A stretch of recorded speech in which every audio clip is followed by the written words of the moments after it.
Assalamualaikum warahmatullahi wabarakatuh. Nama saya Herziza Susana. Di sini saya akan menjelaskan isi dari jurnal saya, yaitu tentang populasi paus sirip Mediterania atau status konservasi saat ini terancam. Bagian yang saya jelaskan yaitu langkah-langkah mengkonservasi objek.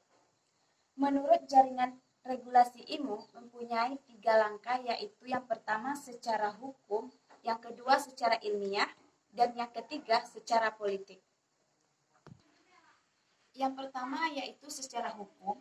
Secara hukum ini mempunyai tantangan dan keuntungan. Tantangannya ialah banyak peraturan profesional secara sukarela, proses proposal dan implementasi, langkah-langkah memerlukan proposal bersama.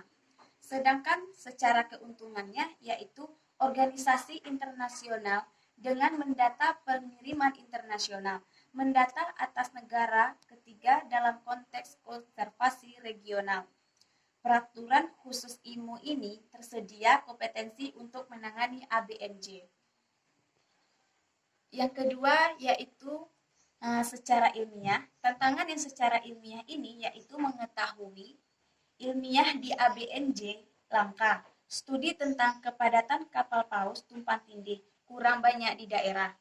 Sedangkan keuntungannya, EPSA didukung secara politis atau hotspotter, identifikasi lainnya dari tumpang tindih paus sebagai titik awal ilmiah.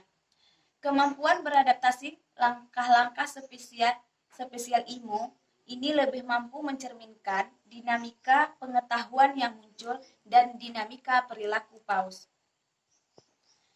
Yang ketiga yaitu masuk secara politik. Secara politik ini juga mempunyai tantangan dan keuntungannya. Tantangannya yaitu beban ekonomi bagi industri meningkatkan resistensi terhadap regulasi. Adaptasi tindakan memerlukan basis pengetahuan yang solid. Ketidakpastian ilmiah cenderung digunakan sebagai alasan untuk tidak bertindak. Negara anggota harus mengusulkan dan menyetujui tindakan tersebut.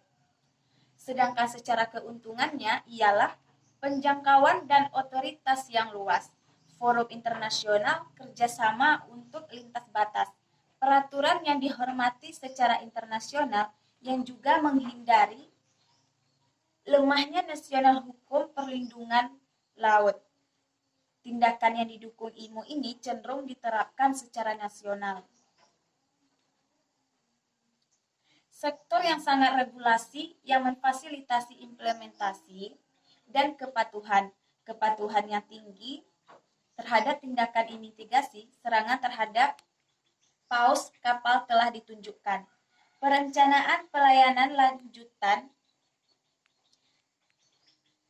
memungkinkan untuk mengurangi dampak ekonomi pada industri.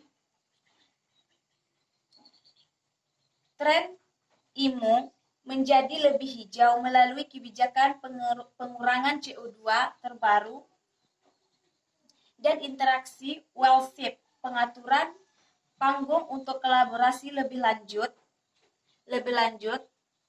Proses melalui MEPC mungkin memiliki pengaruh politik internal yang lebih besar dari subkomit IMO lainnya. Zona tindakan IMO dapat dimasukkan ke dalam skema MSP atau MPA di masa depan jaringan.